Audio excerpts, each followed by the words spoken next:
Oh, let me go on gallery view.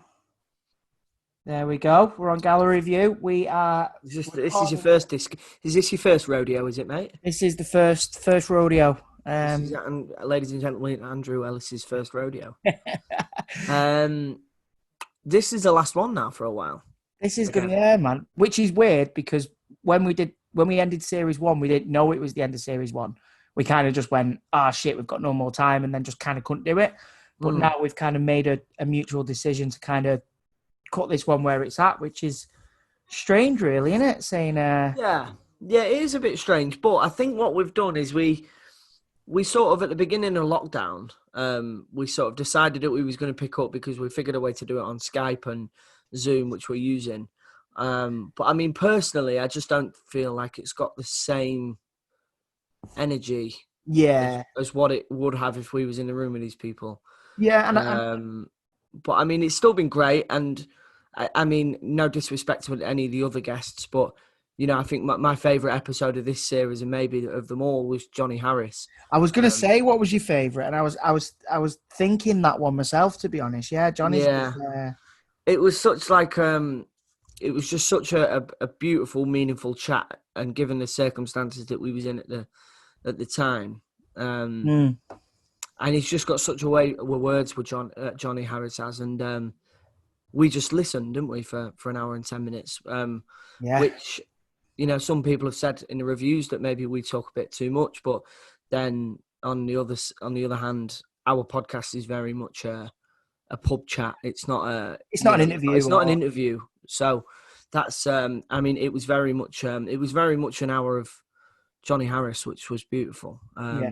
So go and listen to that if you've not listened to that one. If you can, if you just listen to this one first, then go and have a listen to that and listen to all the others. I guess don't start with this one. That'd be a bit weird. Yeah, no, but some of them have been brilliant. But I just don't feel, and I think we've spoke on the phone a couple of times, haven't we? It's just, and what we don't want to do as well is we don't want to get all of our guests that we would have had on, Yeah, just over a Zoom chat, you know, because I mean, I met Neil from the Inbetweeners. Do you know what I mean? I had him in the front of Charlotte's car wash. I made you sit in the back of Charlotte's car wash. He rode shotgun. And that sort of thing is like one of the reasons that I love it so much is we're getting to meet these people that we're big fans of, and we get to hang out as well, which is nice normally. exactly, yeah. So as much as it has been nice, but I mean, we've really struggled. We have struggled a bit recently, haven't we? We've both had a lot going on. Yeah, and like with the world coming back to normality slowly, it's kind of like, we might want to be out doing things on a Monday night or yeah, and whatnot. So yeah, I think it's a good time to sort of maybe have another little break.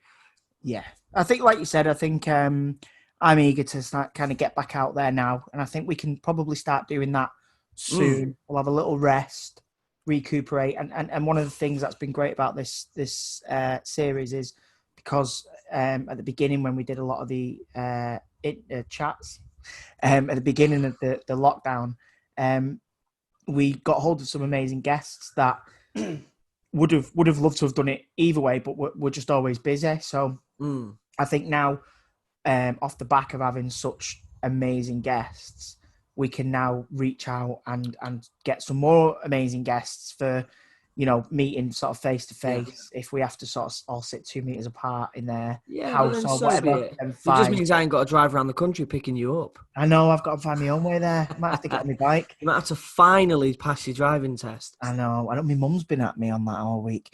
But anyway, yeah. So having said that, though, if we wasn't doing them over Zoom, I mean, it would have been nice to get on a plane to New York and go see Adam Richman, wouldn't it? Well, yeah.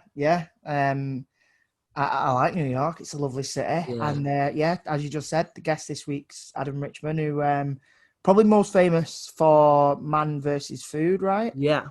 Man versus Food was probably the big thing. Massive at one point. I remember that being like just everywhere you looked at one point. Like, do you know what I mean? It was on TV, and then it was like you met him. He was on Celebrity Juice, and yeah. What a nice guy as well, man. What a cracking. Yeah, he's a lovely guy. He's very he's just completely normal. And when I met him on Celebrity Juice, it was a bit like, fucking hell, you're the guy from Man vs. Food. And he's a big Grimsby Town fan. obviously I'm a big follower of Grimsby Town. He also likes Spurs, Tottenham. So yeah, we had a lot in common. So we just got on really well, really quickly. We spoke a lot about football and about our love for Grimsby and for food, obviously. Yeah.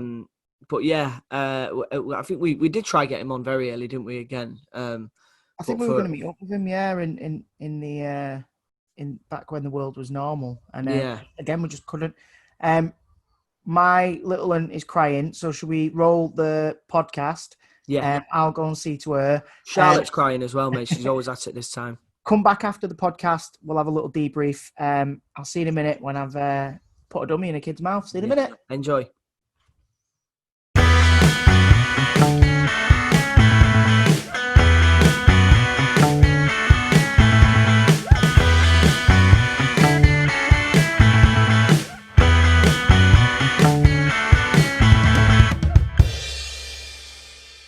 Yeah, can do. I think we're on. Yeah. Live from New York. It's Friday night. Friday night in New York. We've got Thanks very much for joining us, Adam. Friday night dinner, of course. I feel I need to be like channel my inner Tom Rosenthal, my inner like Simon. Oh, Bird. have you seen it? Have you seen the English, the Friday night dinner? I love that show. I like Peace Face. I like Puff Face. I like Bubble. I like Bubble. It's great. It's really good. I love it. One of my favorites. Yeah, I'm not like the smartest. It took me a hot minute to realize, oh, okay, they're Jewish. It's like, and I'm Jewish. I should have like twigged that way sooner than I did. But I had seen only one episode on a flight into Heathrow, the Christmas episode. Hello, Jackie. Hello, Jackie. You look nice. Hello. Shalom. And so and the thing is, this. I'm a quarter English, but I've always like been really Anglophilic and like to know like, oh, so now I like go back. So I was like, I really like Simon Burdett, so now I want to watch The In-Betweeners. I really like Mark Heap, so now I'm trying to watch The Green Wing. And trying to catch up on like everything Tamsin Greig has done, and I think it's great. There's a really good one with the gentleman who plays, I forget his name because I've only watched a few. The one with the dog who says Jim. There's a really good comedy series with him. It's called Jam. Now it's very kind of, I think it's like sort of late 90s, and it's very dark. I mean, like, oh really? Very dark. Jam. It's just called Jam, I think. JAM. I just renewed my BritBox subscription last night. So what did I put on my? So I really want to like soak up all the classics too. So I put on my list. I've got, and I haven't seen any. Only Fools and Horses. You've never seen Only Fools and Horses? I've not. And my friend's dog. That is the best British thing ever made. Is it? Yeah, for me, it's amazing. I can watch that all day. They do a musical. There's a musical on at the West End in London. I think it's just about to finish. But I went with my wife the other week. It's amazing. Oh, really? Yeah. So my friend's dog's name is Boise. Oh, Boise. And he was explaining it to me. He's like, Only Fools and Horses. And then whenever like one time I jokingly threw on like some like fake jewelry when I was at there's a great fancy dress shop on Shaftesbury called Angels. And I put on like some fake rings, and someone's like, "Oh, Del Boy," and I was like, "Huh?" And so I put on Only Fools and Horses, Porridge. Oh, nice. The Vicar of Dibley. Vicar of Dibley. Ghibli, and because I'd seen one episode of that, I'd seen the Speed episode of Father Ted, so I put that on there as well, and then. Are You Being Served? Yeah. Faulty Towers is another great one. I haven't finished it. I've seen the Germans episode, obviously. But I need, it's only what, 3 seasons? Yeah, it was quite short, wasn't it? There was only 2 or 3 seasons, yeah. Not many. The Office. Oh, The Office. I haven't seen that. No, I've never seen the British Office. You've not seen The Office, Tomo? No, I couldn't really get into it. Wow. No, I love Ricky Gervais. No, that's a masterpiece. Yeah, I think he's amazing, but I couldn't really get into The Office, to be honest. I mean, I guess it's a different kind of show, isn't it? It's not your typical kind of sitcom. You need to give it a chance just to hear him sing, just to hear the song that he sings. That they actually, if you buy the scripts from the first season, they actually have the sheet music to his Free Love on the Free Love Highway. Free Love Freeway. Maybe I'll give it a go. I'll give it a go. You've probably heard that song come up because didn't you used to be the voice for? So Adam, we've got this thing over here called Freeview. So it's like a free. You buy a box and it's like £30, and then you get kind of channels like satellite channels on it. Freeview. You used to be the voice for it, didn't you, T? Yeah. Ricky Gervais's song that Adam mentions now is in the advert for it now. You've probably seen it. I'll check it out. Yeah, brilliant song though. I'll check it out. The funniest thing was, so I met Tom when we did Celebrity Juice, and he mocked how bad I am at football, and we were like always joking around, but we went out, we had a good time that night. And then, that was a great night, wasn't it? We went to the Grout Show. Was it the Grout Show? With Foxes and Kelly Osbourne, and then we bumped into Sienna Miller and Kate Moss, and then it was just so funny because, you know, I don't smoke cigarettes and you know, people were out carousing, and so at one point, like, it was just me and this random wardrobe guy when everyone else got up for a second, but we went out. And then I remember years later I was filming at the BAFTA. I was filming in London and went to the BAFTAs, and I was so happy because they name checked you on stage when This Is England won. Specifically, and then I saw Stephen in the like this sort of smoking area, ironically enough, and like I mentioned that I knew you and that I had actually I studied his accent my second year at Yale, but I was like, yeah, I fucking know Thomas Turgoose. Yes, what's up? But yeah, no, the American Office is on there. I haven't seen Are You Being Served, which is the one. Is it Keeping Up Appearances with Hyacinth? Yeah. I've never seen that. That's like an old classic, I think. Keeping Up Appearances. Yeah, I haven't seen that. And then my mates who are like writers, like one was an editor of a magazine in London, the other does like luxury gentleman stuff for a publication called Square Mile. They recommended Peep Show. Peep Show. Yeah. That it's taken me a little bit longer to get into, but I do like, because I always loved like Little Britain, and I always loved. I mean, I guess it was like a trickle down effect. We didn't get like every show, and I haven't really watched a whole lot of the dramas. I need to like get more well versed in, like, I don't know, Luther and things like that. There's a lot of great things being made in Britain at the moment. Would you say would you say British TV is better than American TV? By and large, I think so. I think American TV is changing for the better, and I think the cable thing is a big game changer. But like, just when it was just broadcast standard, when you realize how many shows that were hits in America were originally just British shows. You look at like Steptoe and Son became Sanford and Son. Ab Fab. Oh yeah, we did Sanford and Son, which was exactly Steptoe and Son. Oh wow. We took the Office. Yeah. Shameless. Right. Well, that's even way later. That's like on Showtime, and like let alone like all the careers like James McAvoy and whatever that launched. But no, there's Absolutely Fabulous became Sybil. Ab Fab became Sybil. Coupling became wait, what was that one? It was, we had some variant of Coupling.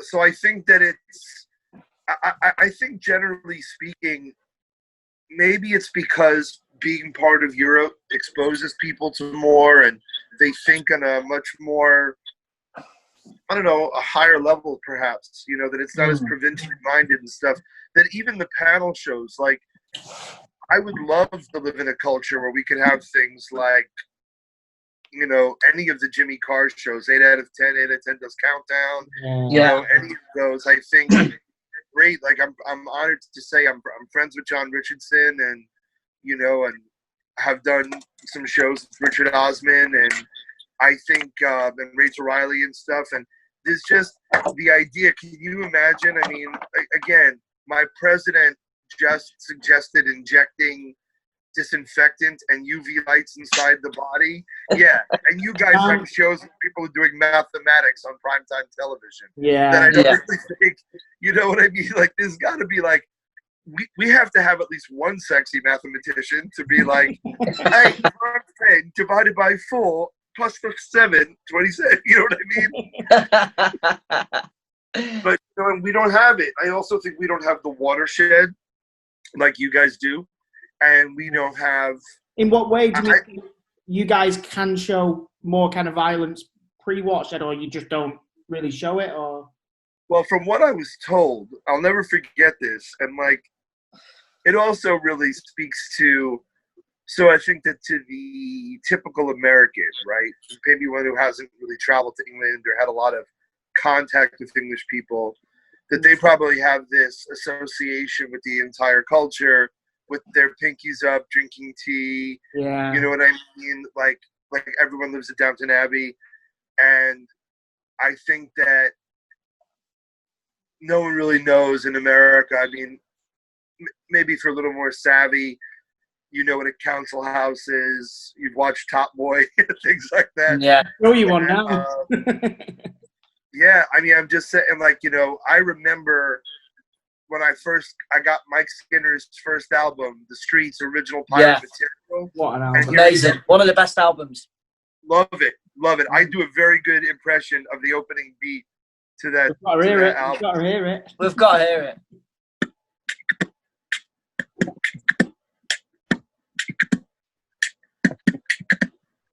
I just turn the page, walk away, you're on a day.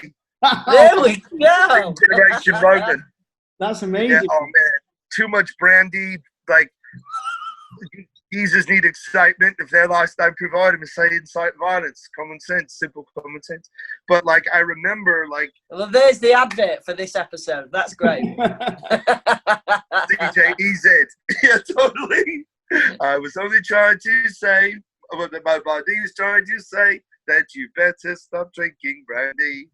Yeah, no, but I think that for most Americans, that they feel that it's like a profoundly polite, mannered, and cultured society, and they don't realize. And I remember speaking with somebody when Fremantle brought my show over to England for the first time. We did a press junket, and we did an event by the Ox Hotel. And I remember, and like someone just telling me, like, with incredible articulate and mellifluous speech, oh yeah, you just can't show an erect penis. And I was like, oh, is that right? Okay, thank you. And it wasn't until like the leader of the free world started dropping bullshit. Literally, the word, like, Trump is like putting it in tweets and putting it in like official speeches, saying words like bullshit and dropping the F-bomb in speeches. And now I think that standards are a little bit released to the degree that Conan O'Brien is now saying shit on television. That Wow. Trevor Noah on the Daily Show is saying shit. And I think that it's a very different thing. And I think that you guys do have a profound degree of propriety. I remember doing Fighting Talk with Colin Murray, and the engineer came out. I had said bloody, and he was like, "Ooh." I'm like, "Bloody for real?" He's like, "Yeah, Wow. we gotta." And then So- we've got shows like Celebrity Juice, like we did, and it's very, very X-rated. Yeah. I remember Kelly talking about, someone said a queef, and then she's like, "Well," she goes, "Oh, a fanny thought," and then remember, and then Gino goes, "Oh wait, man, okay." I was like, "Yep, Gino just did a queef noise." He's have you been watching? There's a thing on ITV at the moment in Britain called Gordon, Gino, and Fred Traveling America. So you've got Gordon Ramsay, Fred Siriex.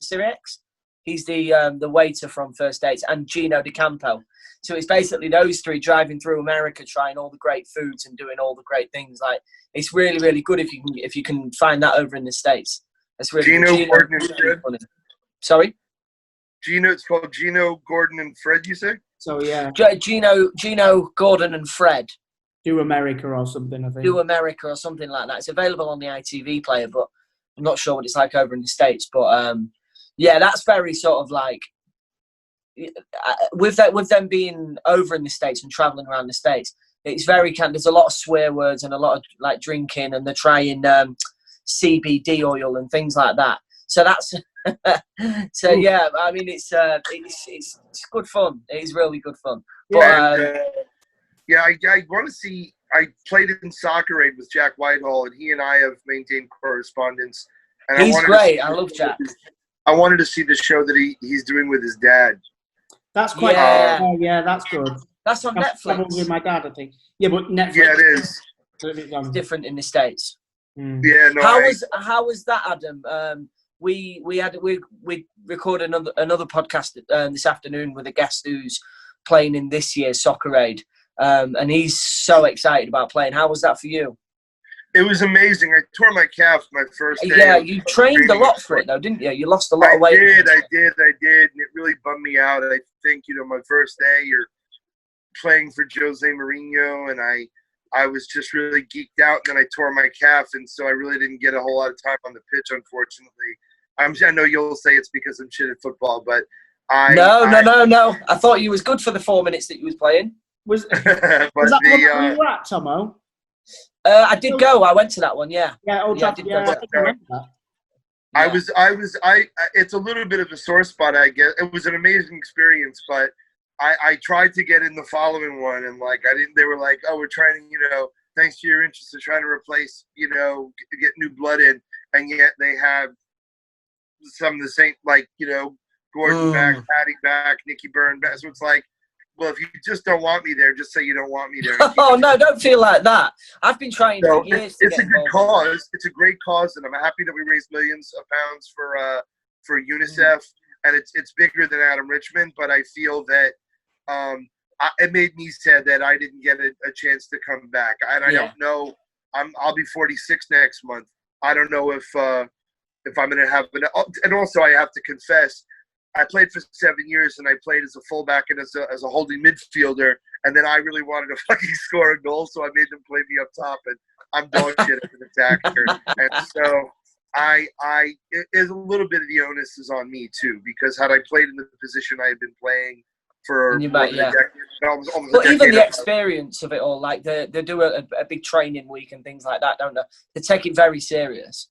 Yeah, I mean, that was the best part about it. I mean, you walk into the training ground of Fulham where we were practicing, and they have our kits laid out, and then it said Van der Sar, Richmond, Del Piero. I was like, what the I mean, that's pretty special in itself. Yeah, that. What? You're a big soccer fan, aren't you, Adam? Huge. I wish you could see the pictures I have on my wall. Yeah. Have you got anything Grimsby Town related? I have my kit that I got sent. I have a couple of Grimsby kits, and even more dear to me. So I sponsor a team. I sponsor a football club up Grimsby Way, in Lincolnshire. I sponsor or have sponsored Broadley FC, and so Richard Broadley played trumpet in the Grimsby Town band, and for the band for the football club. And he passed, and so his friend Matt Newton and their friends decided to start a football club in his memory and in his honor, called Broadley FC, and all their proceeds go to the Leukemia Lymphoma Society in Cleethorpes. And so the even more dear to me than my Mariners kit are of course is my Broadley kit, and it's just amazing to see them running into battle with my production company logo on the front of the kit. Well done. So I really want to go down that way, because the people from Skeels Fish and Chips keep sending me these amazing, delicious pictures. Is it phenomenal? Oh my word! It is genuinely the best fish and chips that I think you'll ever have ever. That's what I've heard. I've legitimately heard best fish and chips in England. Yeah, me and Charlotte go quite a lot. We spend a lot of time there. It's good. But you like Tottenham Hotspur as well, don't you? That's my club. This whole corner of my main room here is all Tottenham. Yeah, big time. Yeah. Big time. Have so you spend a lot of time in the UK, don't you?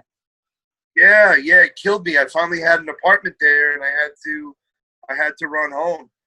I was like, it was I don't know, I guess the same way you could find like your soul or your heart can find a home elsewhere, like the way I feel when I go to Hawaii, the way I feel, when I go to England. I just, to finally have a home. I was living in Camden, and I loved it. I loved seeing the red buses and the overground and the canal way, and I loved going down the corner shop, and a lot of things that I'm sure you guys more or less take for granted is still amazing to me.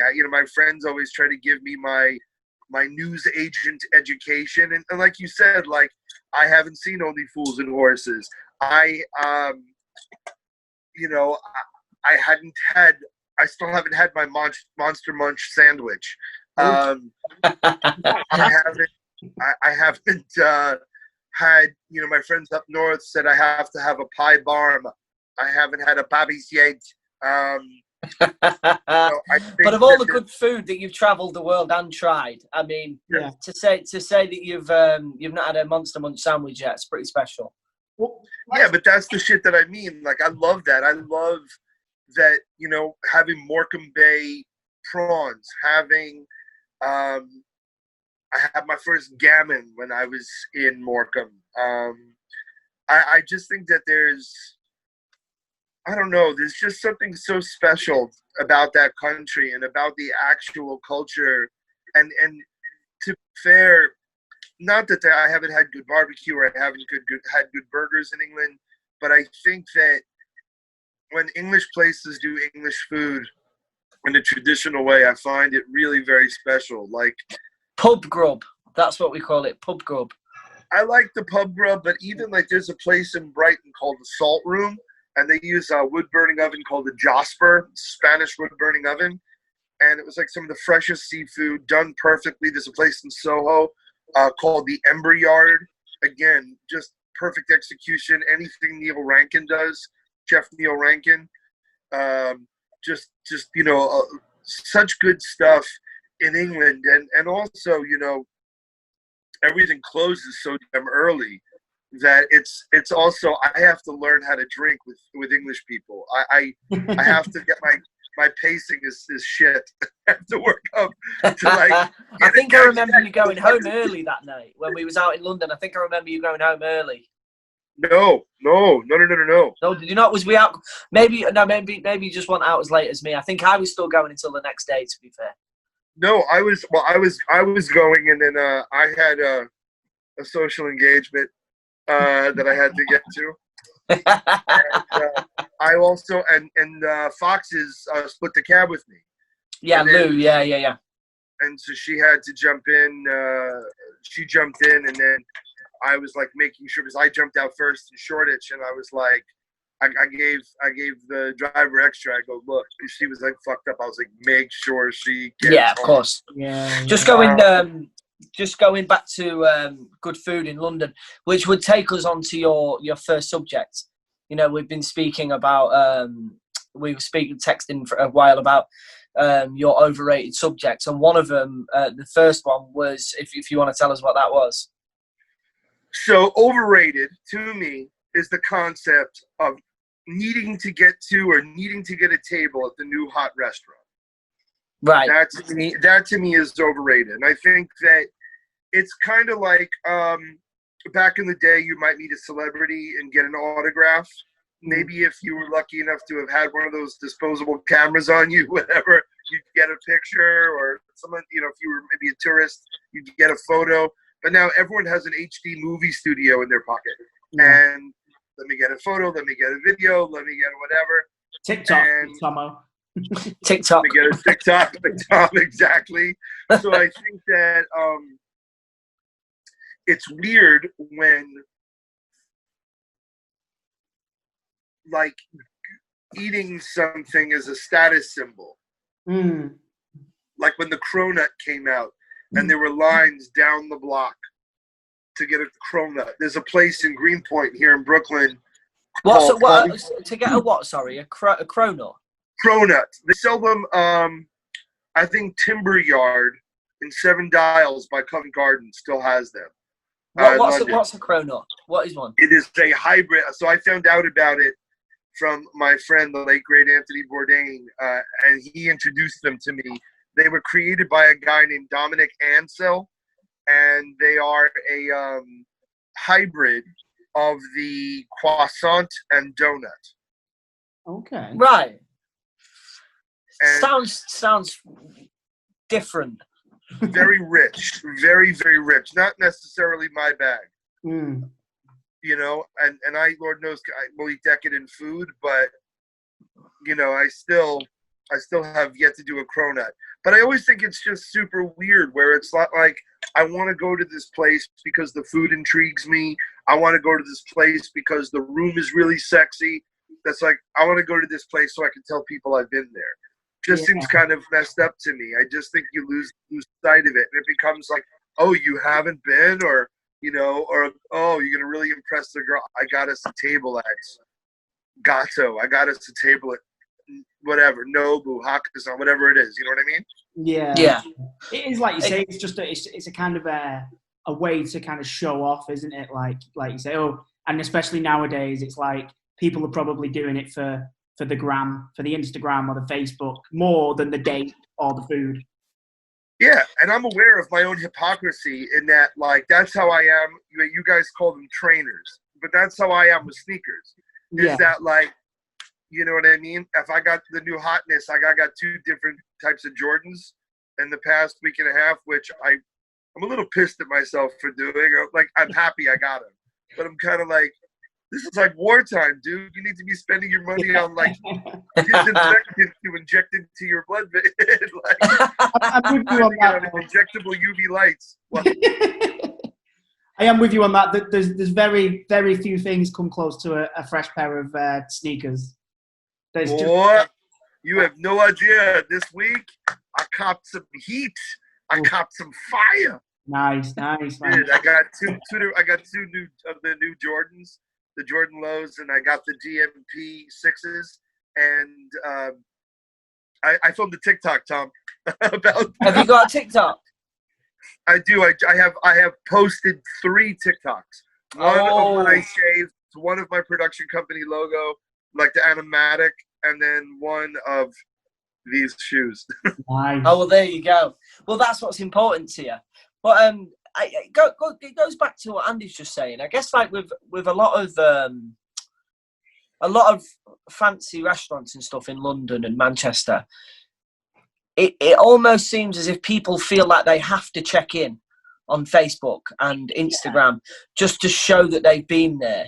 And sometimes, like, I've been to a lot of really, really nice restaurants that have spent so much time and effort and money on the decoration of the place and the website and the clothes that the staff are wearing, etc. But then the food's not all that great. I mean, I would happily sit in a shed in the back of a garden and eat good food. That's what makes it a nice restaurant for me, is the food. Whereas I think now sometimes it's more about the decor and about the status of the places. 100%. Like, I love going to Chinatown in London. That's always been one of my favorite. You know, my favorite place was on Macclesfield between Shaftesbury and Gerrard, and it closed, called Mao Tai Kitchen. It was right by that red gate in the London Chinatown. But there are other ones that are really quite delicious. Barshu, Bashan. Even so, obviously, as a Spurs supporter, I've had quite a bit of heartbreak, and I always drown them. And my favorite fish and chips in London is Seashell of Lisson Grove in Marylebone. Right. Extraordinary. If you're from Grimsby, you're not allowed to have fish and chips anywhere other than Grimsby. It's just not as good. It infuriates you that all my fish and chip shops are sort of Chinese owned, doesn't it? Yeah, so if you went to what you call a chippy, in Grimsby, that would mean a fish and chip place.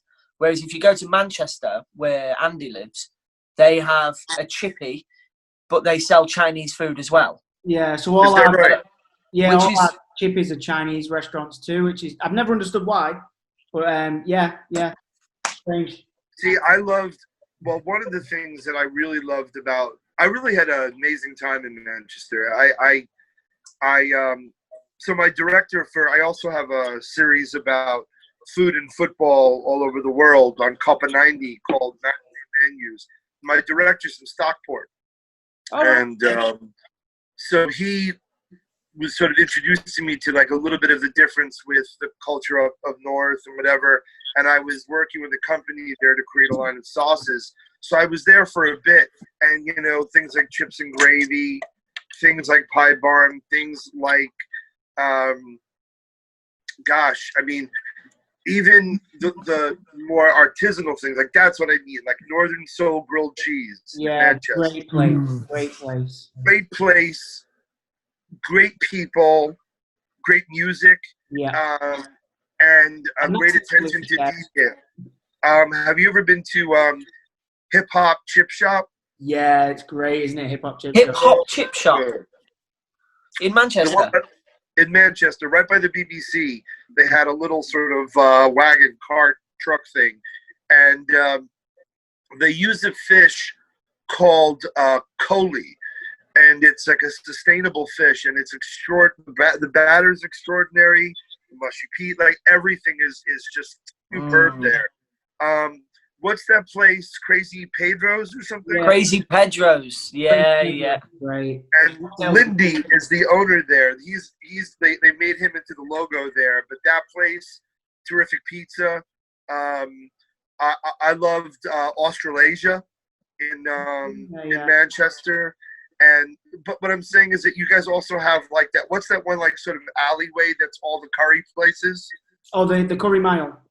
The Curry Mile. Yeah. So, but that's what I love. Like I remember going to Edgware Road in London and like destroying like kebabs after a QPR Man City match. Yeah. And there's something about the unadulterated, real, authentic culture as opposed to when you go to the fine dining places. And I think in America too, I think that the nice wine list, the nice environment can be very sexy, can be very romantic, can be very impressive, but do you still feel as though you've eaten a meal when you've left? And that doesn't mean like the portions have to be gigantic, but when you sat down, you had like there's a great restaurant in Marylebone as well called the Providores, and it's great food, but it's served well, and it's a great restaurant, and I think places like that are kind of special, and you want bang for your buck. People work very hard, and money doesn't go quite as far as it used to. And I think that when it comes time to like, if you're going to go out of your house for something you could do at home, it should be special, but you should still feel you got your money's worth. Yeah. Stephen, so going back to the fine dining, Stephen Graham came on episode 2, I think it was, or 3, and his subject was fine dining. And over the years, in the restaurants that he's been able to go to through work, or whether it be going out for a meal with his wife Hannah, but he said he went to a really, really posh restaurant in London in I can't remember where it was. But he said he went in for this meal and it was really expensive. It was really nice and really posh.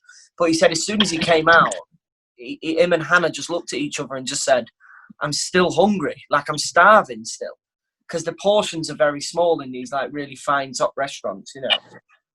Yeah, I mean, I think that, and we eat differently too, right? Like I think our manners are better and things are plated so pretty. We don't want to like mess them up. And let's be honest, you're gonna go to like Bob Rickard in Soho and like really strap on the feedback. You don't think so? Yeah.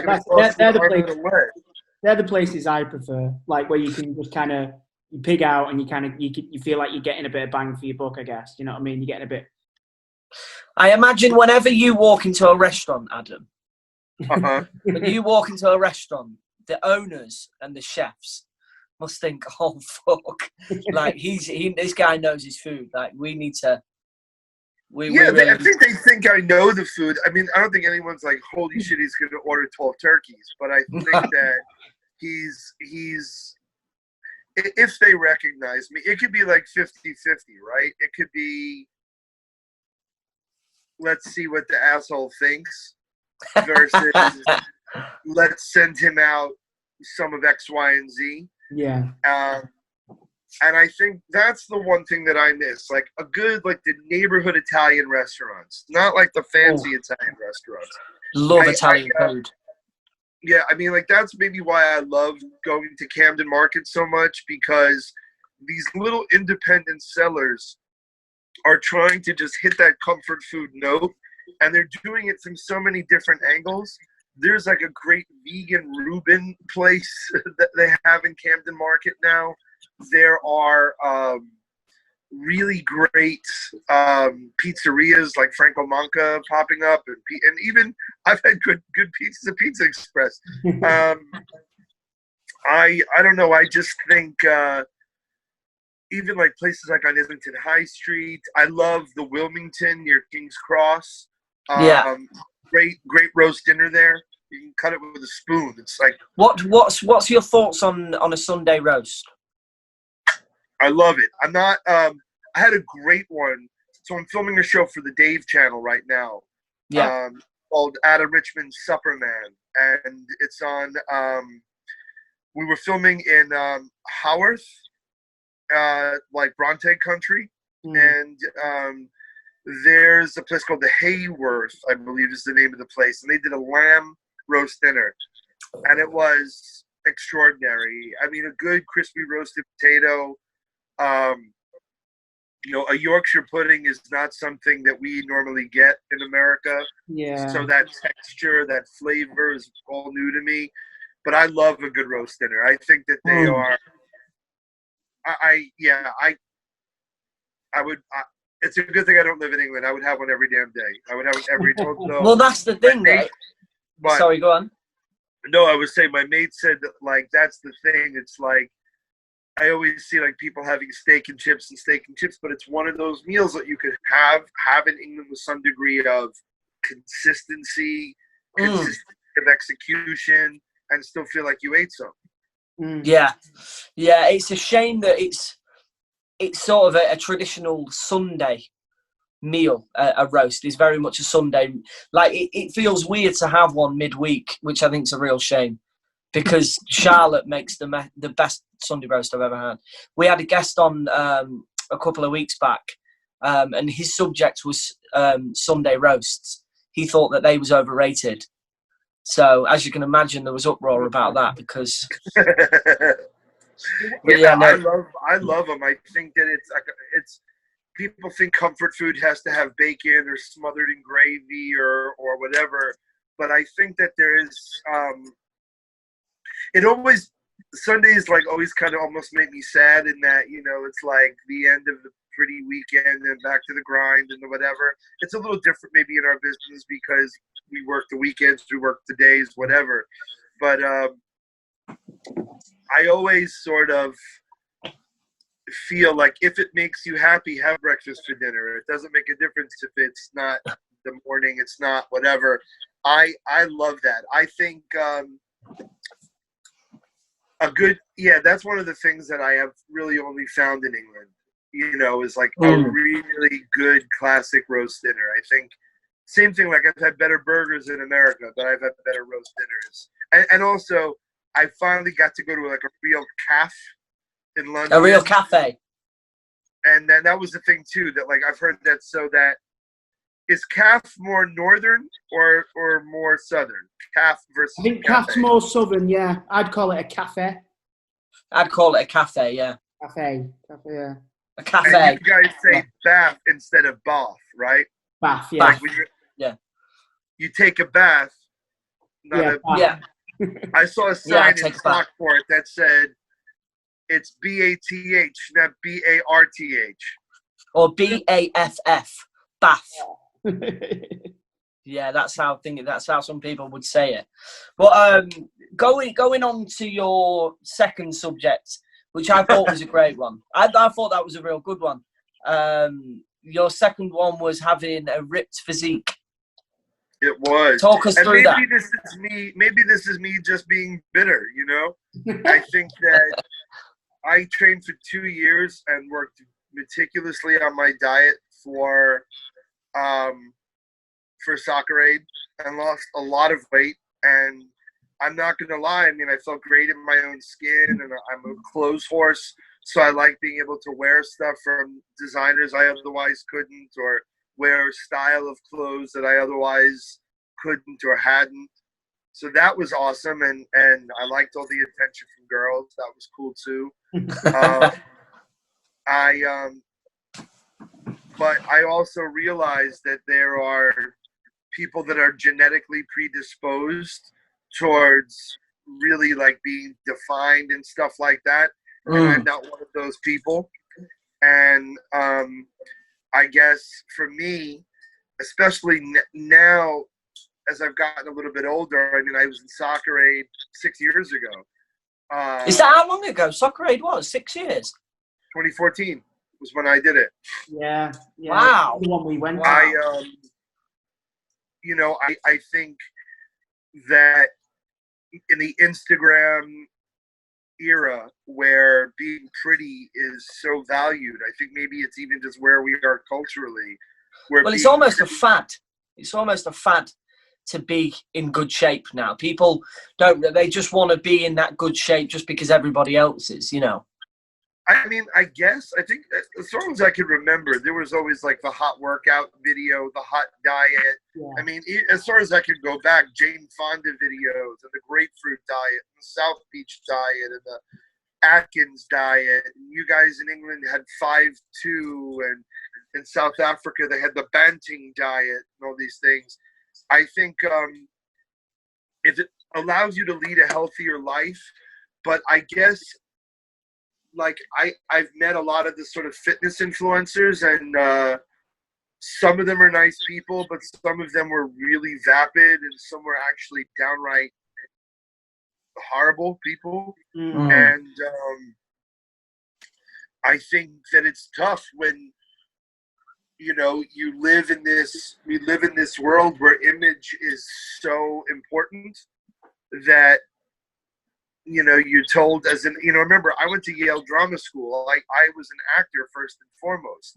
I started working in kitchens to support myself as an actor. I've been on TV since I was 9 years old. And I remember my agents, when I came out of Yale, were like telling me, go to the gym and lose a little bit of weight. Because, you'll not be a leading man. You're a character lead. You're the da-da-da. And I think it's tough because I think that, you're lucky, you're married, you have, a partner that you care about. But if you're in my position and you're single, aesthetics are very important. And they're important to me too. But I think that people place a big value. And like, the thing is, even my current president is somebody who says really hurtful, shallow, diminishing things about people that are overweight or ugly or not conventionally attractive or whatever, and like talk about the way they look, talk about their height, talk about their size, their stature. If you want to lose weight because like I tore my hamstring about a year ago, I guess, a little over a year ago, and and then when you're in your 40s, it takes a long time to heal properly and shit. And so losing weight is gonna only help my hip and hamstring rehab better. That to me is like a great thing. As an older man, I want to, I'm 46 years old. I want to make sure my heart doesn't fucking give out. So like, again, eating healthfully, hopping on the exercise bike, not eating bullshit late at night like I did last night. What did you eat last night? Oh man, I got a socially distanced from my refrigerator. I'm gonna gain the COVID-19. Hey, don't worry about it. It's fine. Do you enjoy exercise? Because we was on the phone the other day, and you said that you was going to jump on the bike, and you've got an exercise bike and things. Do you enjoy that?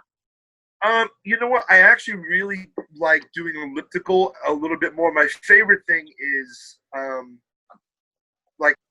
like I know a lot of old people do it, but like aqua fitness. I've been renting a place in the pool in LA, and it was the best thing ever because I would run laps in the pool and just really go through my range of motion, but it wasn't weight bearing. Yeah, and then I would do physical therapy. So it's like if you're standing, doing like full range of motion kicks this way, that way in the pool, and then I would hold on to the coping of the pool and do flutter kicks for like do it for 3 minutes, rest for 30 seconds, do it for 3 minutes, rest. And believe it or not, it's like Winston Churchill said, if you're going through hell, keep going. That was like working through the pain, alleviated the pain. So I appreciate that. To be fair, and I know you think I'm not very good at football, but to me, no, I don't think that. I don't think that. I'm just taking the piss. I think that to be fair, I like team sports because it's a workout but doesn't feel like a workout. Yeah. But it's disguised fitness. If you're doing football or badminton or cricket or anything, if you're enjoying it, it's disguised fitness because you're part of a team and you forget that you're running around. Because you're sort of you're so engrossed in wanting to win, so you sort of forget that it's hard work. Do you know what I mean? Yeah, and I like going for very long walks. I haven't. It sucks because New York is so scary right now. At least to me, I'm really trying not to. I have a backyard. I'm really trying to leave my house as very little as possible, because there's hundreds of people dying a day. And I used to walk from the Upper East Side of Manhattan to my home by Barclays Arena a couple times a week. And that's like a 4 or 5 mile walk. And I would just do that for mental clarity. I would learn about restaurants. I'd learn about new places, listen to good music, listen to good podcasts, and just oxygenate the shit out of my body. The thing is, like I said, I think there's a school of thought, and I think there's a generation of people that put aesthetics over content of character. And so I find that having a ripped physique, again, I acknowledge that maybe there's a little bit of sour grapes because I don't have one. But I also think that if you're going, like I had a talk with a female friend who was saying, I put a lot of work into my body. And like, why should I be the only one expected to do that? It's like, the guy is not going to do it. And I said, I get that. Like, I want someone that I'm attracted to also. You want someone you can be vulnerable in front of and share with, but you also have to have someone you want to fuck. And I get that. I just think that I said to her, picture this. You have the flu. I know this is ahead of its time, but if you have the flu, you're sick, you don't know 1 second which end's going to come out of, you're achy, you're stuffed up, your hair hurts, whatever. You're lying on the couch in the same sweats you've worn for 2 days. You're under a blanket. You're feeling rough and wan and pale. And when the guy comes over and brings you tea or brings you soup and strokes your hair and still calls you beautiful, are you going to really care how many abs he has visible? Well, that's it. 1 minute, I'm just my wife. Did she hear that? Get out of here. But I think exercise is important for for like what you just said, for mental clarity. Like it's it honestly, it baffles me how the gyms in the UK is so expensive when it's so good for the mind. Like you'd think that it would be available on the NHS or anything like that. I know they've obviously got a lot on, but what helps me when I'm not feeling very well, when I'm a bit because I suffer a bit with anxiety and stuff, and if I'm exercising, if I'm going for a run or going out on the bike, I feel so much better. Like it helps But so you- much. Yeah. But by all accounts, though, you've always been kind of athletic. Like I've heard that you've always been a footballer. You've always been fairly active. I've met you. You're a lean guy. Your brother's very lean. That I think it's different. Like I'm predisposed. I have a slow metabolism. I have metabolic syndrome, so I have to stay vigilant. And then the other thing is, people are extraordinarily fucking mean, man. And I can't tell you how many times people will, like to do an interview with like a major publication in the UK and have a journalist say, oh, I hate to say this because Richman was so nice, but he has really gotten big. He's grown a beard just to give his face some sort of shape. Like things like this, to have people malign your weight and go, oh, you got twice as big in your second season. I was to someone on TMZ, like I did a charity event. I'm there doing charity event, like on my own time for, no money, no compensation, no nothing, to raise money for charities and to raise awareness of the MLS, the American Soccer League. And I did an interview talking about what I eat on the road, how I try to have egg whites and oatmeal and stuff.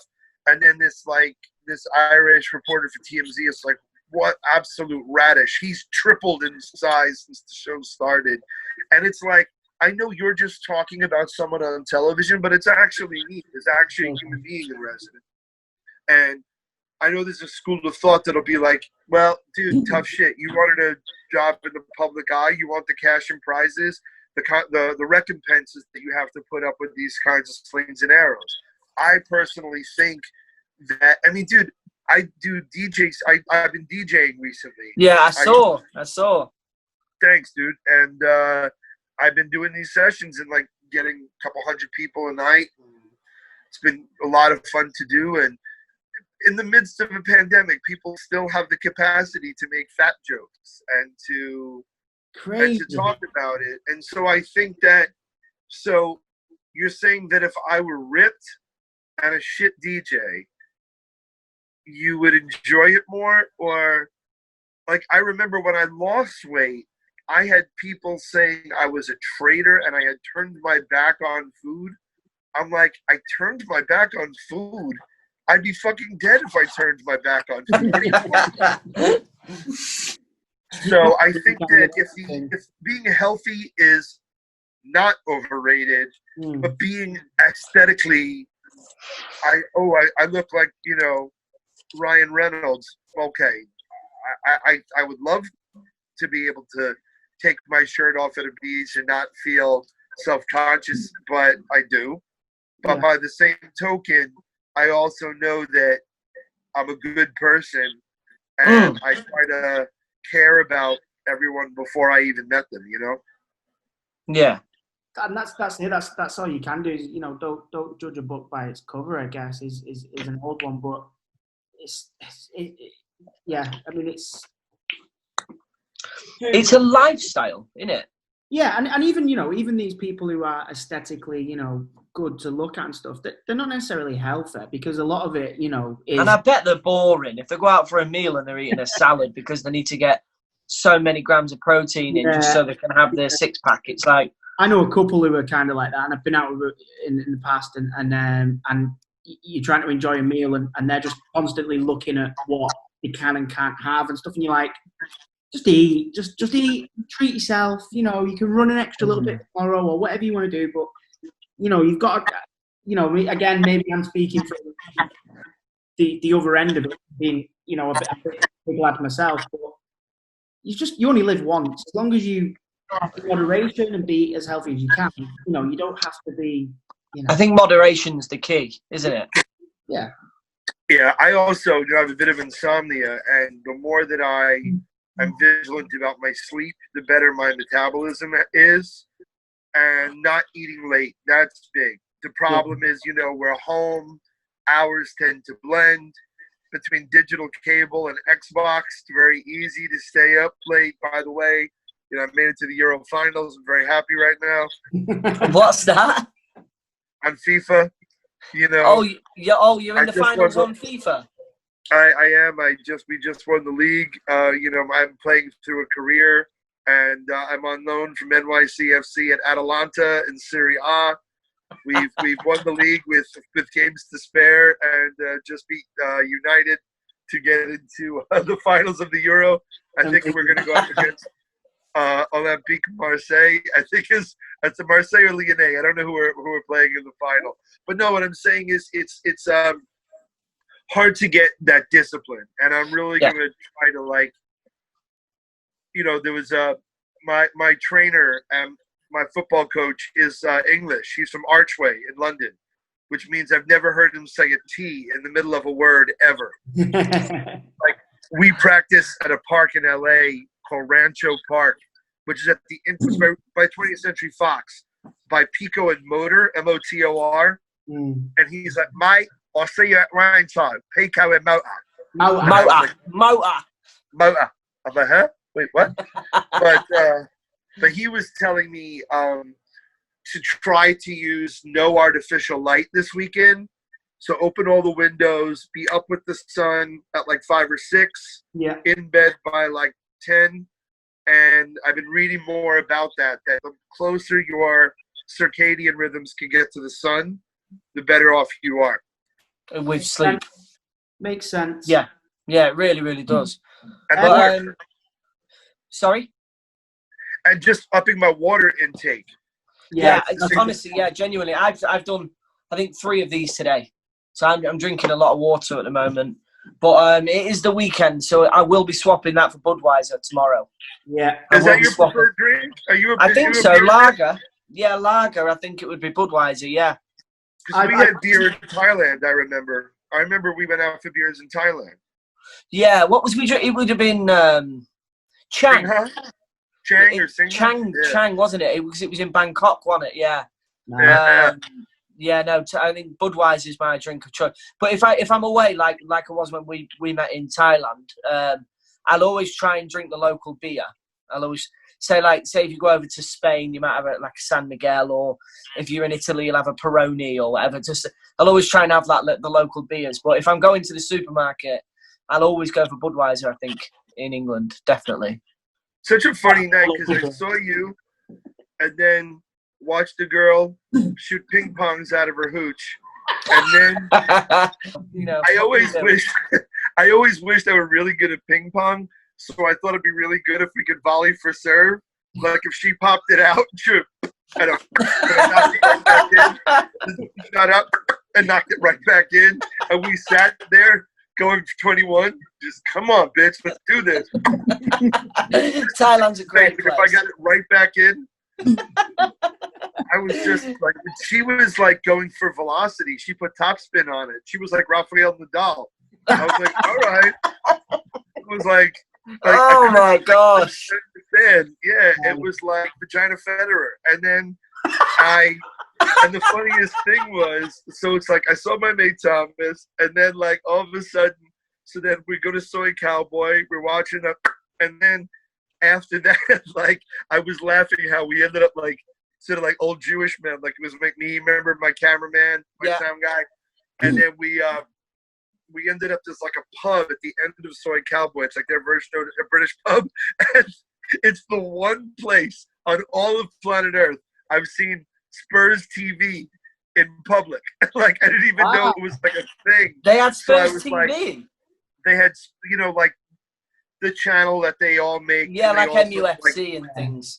Right. They make content, and then sometimes there'll be a bit of it on another network, but usually it's all online.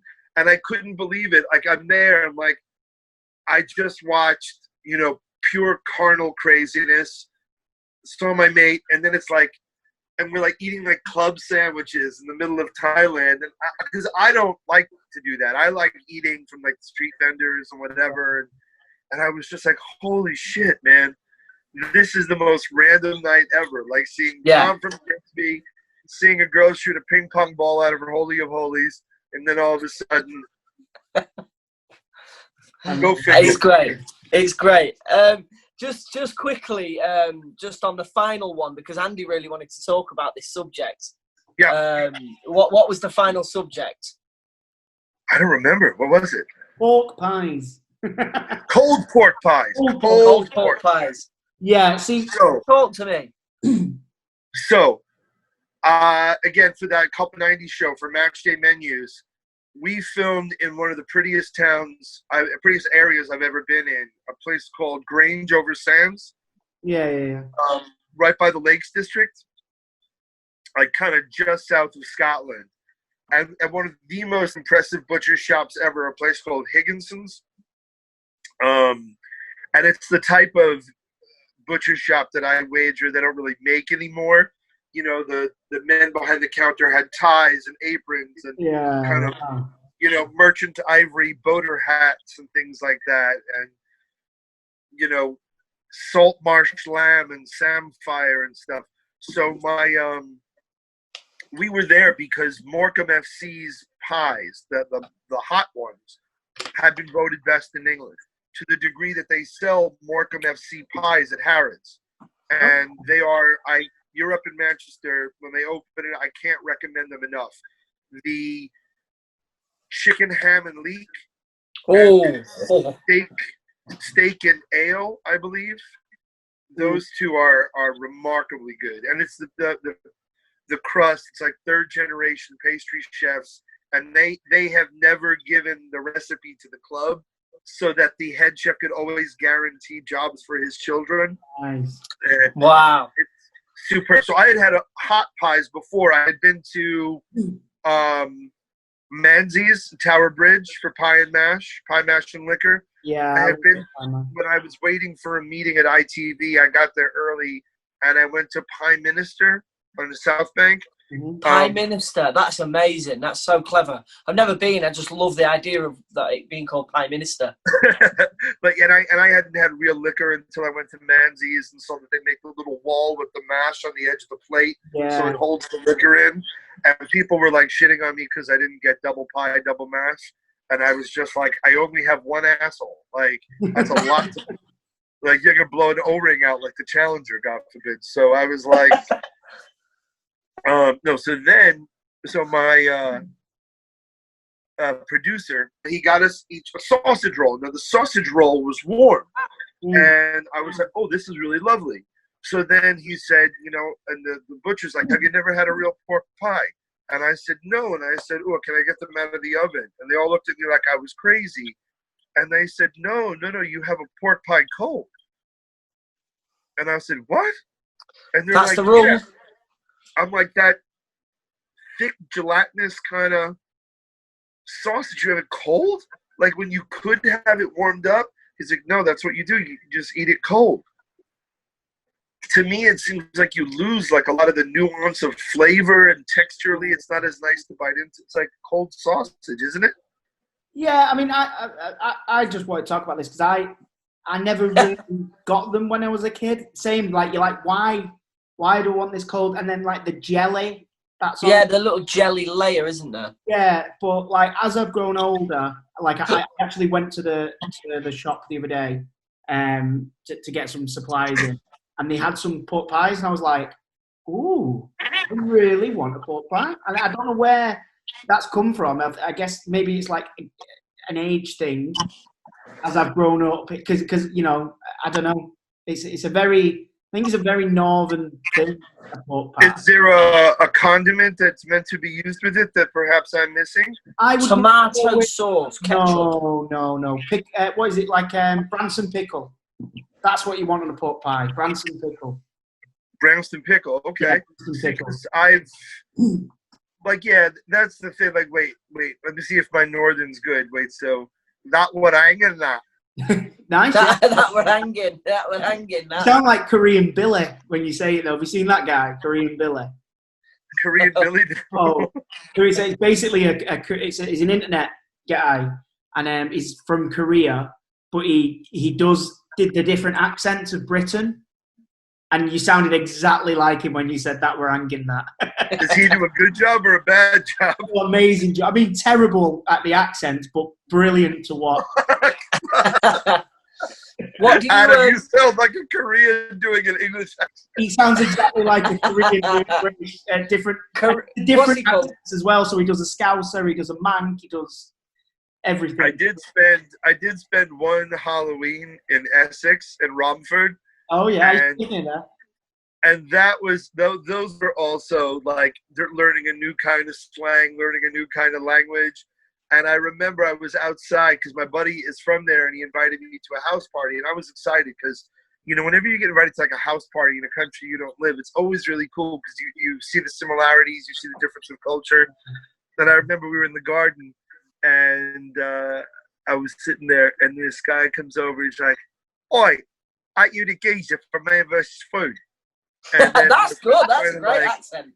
Thank you. My friend's trying to cover up, and he's like, "No, mate, no." He's like, you mugged it then. I was like, "You're a legend, mate. You're a legend, son. I couldn't have you more if you was a striker for West Ham." And then Kev goes, he supports Spurs. He's like, "Fuck off, you nonce." On that note, I'm like, okay then. But yeah, I like how the England, you guys have the right condiment for everything. It's like Scotch egg, it's Coleman's mustard, right? yeah.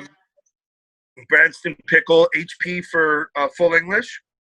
Yeah, definitely. Ketchup for me. No. Tommy K, really. And then you guys also and same have... with the sausage roll. If I had a sausage roll, I'd have tomato sauce. Really? Ketchup. Yeah. Wait. If you call that tomato sauce, what do you call the stuff you put on spaghetti? Bolognese sauce.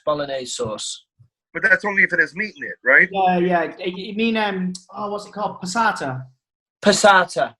Oh, wow. So, but passata is just like a watery, it means they pass it through a sieve.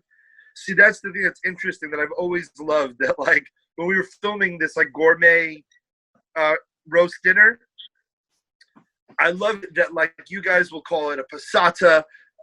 I had tea and someone's like, "Oh, it's a Black Forest gatto." And then you hear like all these like different, like very like European phrases. It's an aubergine, it's a courgette, and all these things. Then all of a sudden I go, "Oh, you've cauliflower." I'm like, "Oh, you've cauliflower gratin." I remember the chef's like, "Do you mean the cauliflower cheese?" I'm like, "Oh, no. It's cauliflower cheese. It's a passata and it's a gâteau. But fuck me because it's a cauliflower cheese." My bad. I think Adam, that's a trope from the British Empire, isn't it? We took the bits that we kind of liked, and then everything else was like, "No, that's British now."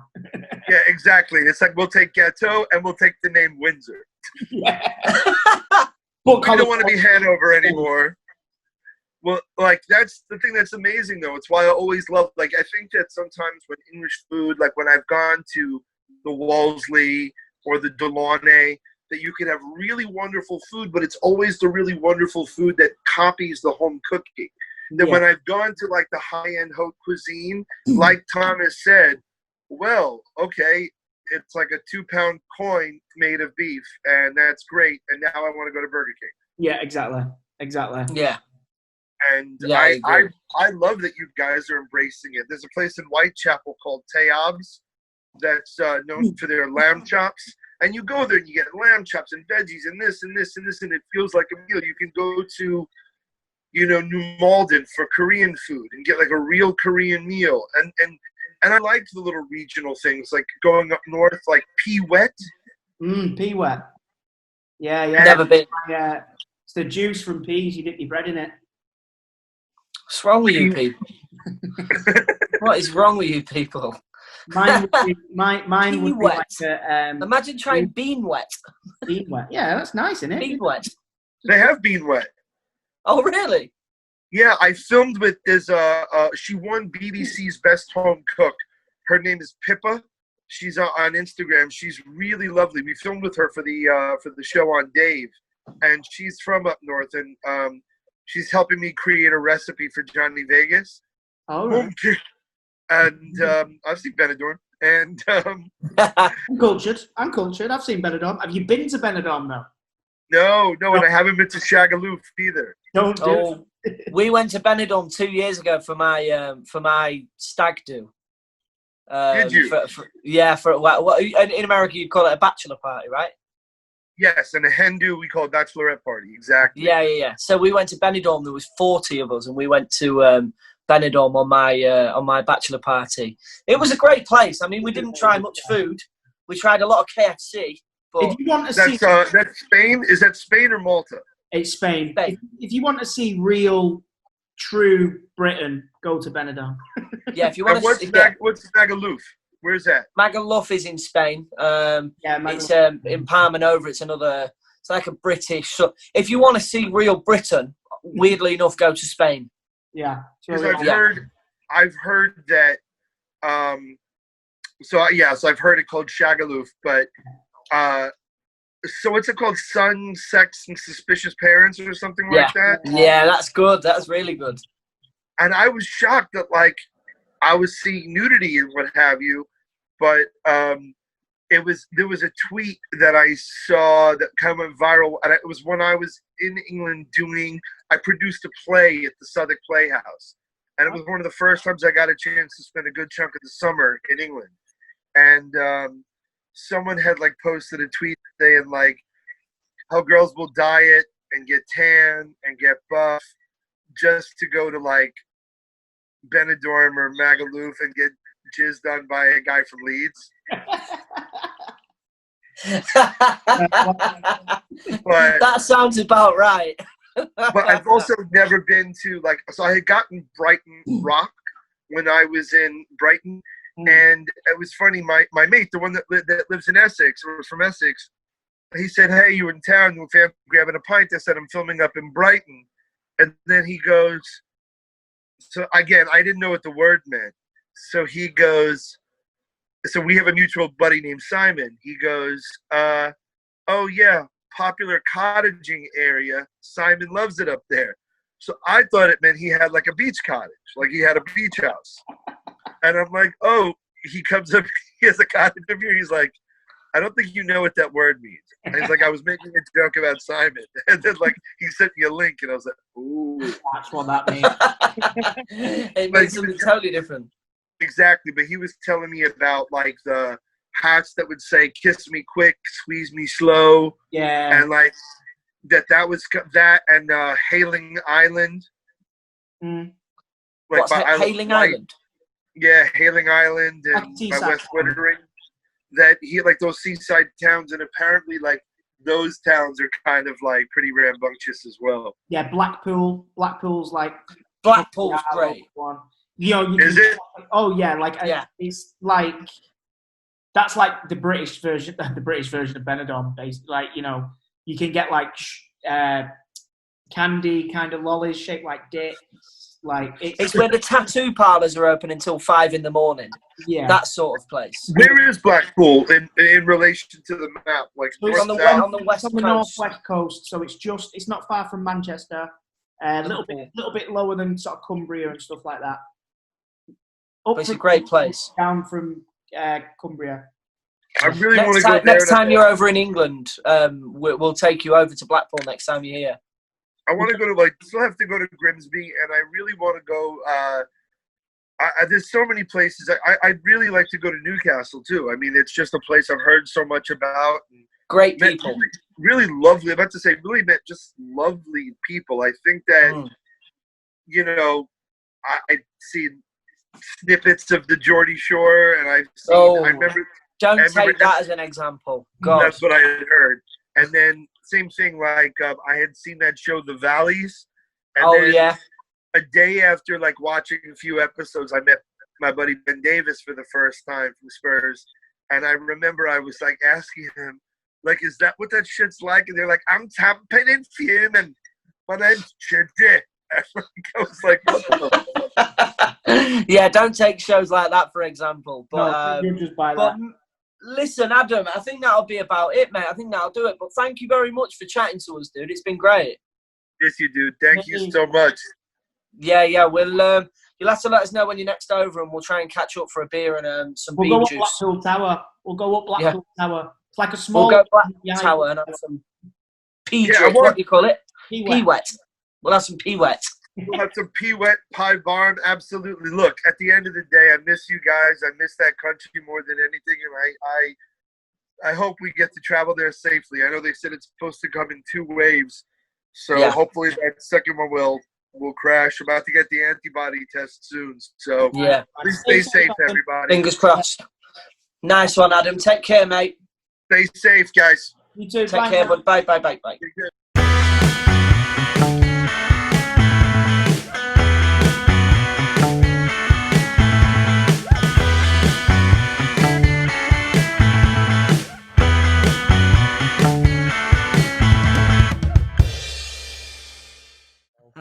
I've had my eyebrows done. It was fucking brilliant. By Are the you, way. have you had your eyebrows done? Yeah, Oh, nice. Yeah, looking good. got my eyebrows did. Mine done, mate. I get a monobrow, me. Yeah, I'm quite looking at mine are quite fair. Anyway, let's not talk about how beautiful we are. Yeah, so you all just had a great podcast. Tomo had a quick wee. I went and fed my child. It's been eventful. Again, wicked podcast with Adam. Great, guest all round, really. Like we were just saying then, weren't we? He's a bit of is the word an Anglophile? I think is the word. So it means people who love the British, the English, I guess, not the British, the English. Yeah. Well, he's a well-travelled, cultured man, isn't he? Like he spent a lot of time, on the road, eating mainly, which I guess is what we all do when we travel. When I'm on a holiday, I'm a massive eater. I love to try different foods when I go abroad, me. I'm like that, but Charlotte's quite the opposite, really. I was just going to say, though, because I remember when we went Milan with Charlotte, she loves the Mackies. And you know what? I love travelling and eating food all around the world, but I also like trying the McDonald's. Yeah, I think McDonald's is different everywhere you go. Yeah, if you go Spain, a Spanish McDonald's tastes different from a British McDonald's. Yeah, it does. American McDonald's taste different. The KFC in Thailand. Oh, they've got KFC in Thailand? Oh, yeah. Me and Charlotte had a lot of KFC in Thailand. Because it's quite we spend a lot of time just walking around and just sunbathing and just sort of getting up to no good, really. But I think food-wise, we just sort of, we're quite boring eaters, really. Yeah. Did you not try all the insects and shit that you can eat in Thailand? Like street food? I did down Bangla Road in Bangkok.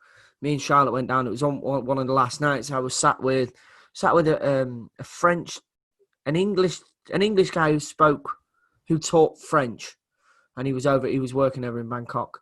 Oh. I think we had one of those, scorpions on a stick. Oh yeah. Had one of them off a stick, but it was 3 a.m, so you can imagine the state I was in. Give me a sec, just let the wife in.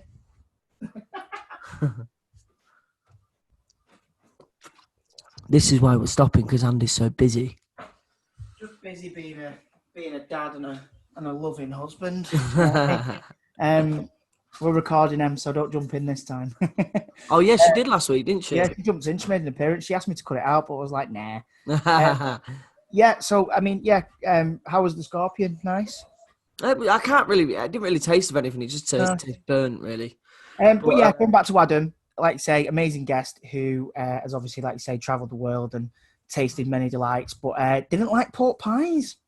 No, he said he wasn't a fan of pork pies, which is a bit strange, really. I'm a big fan of pork pies. I never was as a kid, but I do like pork pies. What's that, Emily? You want to get on the podcast again? You what? Emily don't like come in and host with you, mate. I'm off. I've had enough. I know, yeah. She gets more screen time than me nowadays. Next week, it's me and my wife, Emily, and we're chatting to Steven Spielberg. The last one, great guest to have, our first international guest, I think. We had Martin Compton on. Yeah, Martin was from Vegas, but he's from Glasgow, and he's not from Vegas. So we've had an actual American on. Yeah, real life American. Hopefully, like we said it just in the intro, that hopefully now, because we've worked our asses off, I think. Well, not worked our asses off, because all we do is sit here and chat to the people who we're fans of, really. Well, we've behind the scenes, we've been, getting people on, and you've done a lot of that. Like you say, you're the pretty face, but you are, the connect who gets the guests, I guess. Guests. And then there's the edit. So a lot of work goes into it, but it does, yeah. I think, particularly with you with the edit and stuff. But yeah, like we said before in the intro, we do want to come back, but we do want to come back properly. We don't want to just do it behind a laptop screen. We want to be able to get together and actually be able to interact with our guests properly instead of it just being through a laptop. And I but think yeah, the great thing is now is we've built such a great sort of base of people who enjoy the podcast, and now on YouTube as well. A lot of sort of video views on across the Acast sort of thingy on Spotify, Apple Podcast, etc. We've got a lot of listeners, so that's amazing. And sorry guys, that there's going to be a bit of a break again. I know a lot of podcasts don't really have breaks, but like you say, we do what we want. So yeah, me and Tom are both actors. We're both working. We're starting to speak for yourself. Starting to creep back into the real world now. But one thing that I'd like to do going forward is I'd like to do it proper. We've spoke about this before, haven't we? About maybe trying to get a studio space where guests can come to us, just to make it a little bit more fluid, which would mean a sponsorship or I don't know, a miracle, or and maybe a producer who could help us out. So if you are, if producer Griff is listening, slide into the DMs. Get in there. He actually messaged me the other day. Did our Griff? Did he? He wanted to park his. I thought, oh yeah, podcasting. Can I park my car outside your house while I go on holiday? I love it. Tell him you want to return the favour. Yeah, if he's listening. It would be good if we could move forward with it and Yeah, so like I say, make it bigger and better than ever, but it kind of gets it can cost a lot of money and time, which none of us have either because we're actors, so we're skint. We're skint and we're always busy. But yeah, if you are a producer, a podcast producer, or fancy yourself as one, or you're someone who's got just anyone who's got a bit of money that wants to give it to us. No matter if you know what you're doing, we don't. I guess that's that. But yeah, it's been a great series, T. Yeah, I've enjoyed it. It's been, like I said, it's been different, but I really enjoyed it. Really, really enjoyed it. It's been nice speaking, because obviously we chat anyway, don't we, over WhatsApp, and we ring each other and stuff. But it's been nice having a little chat every week with you, and it's been nice, and with some other random person on the other end of it. Yeah. Has been lovely, and we've had some great guests. Like you say, Johnny was a great one. Lucy Spraggan was really good. Vicky's smashing. Yeah, Vicky was really good. First episode back. Oliver. Yeah, there was some great guests. Some people who we know on a personal level. Some that we've never met. So yeah, it's been interesting. It's been totally different and. Like for the listeners, obviously, that there hasn't been as much effort gone into this as, the first series, admittedly. But, it's kind of, it was a bit of an off the cusp thing, wasn't it? We sort of decided at the beginning of lockdown that we was going to do it for our own sanity as well as stay creative. Constantly, like on social media, asking us about it and things. So, yeah. And we've done it. It's nice to know there are people still listening and caring. Yeah, man. And thank you very much.